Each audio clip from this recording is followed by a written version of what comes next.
Hi, I'm Valerie from OnPay, and welcome to Day 3 of our 12 days of Sleighing year-end payroll, where we're sharing quick tips to help you finish the year strong.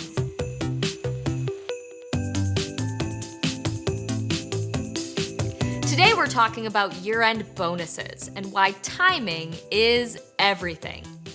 If bonuses are part of your year-end plans, start mapping them out early. Decide who's getting a bonus, how much, and when to run payroll to ensure proper timing.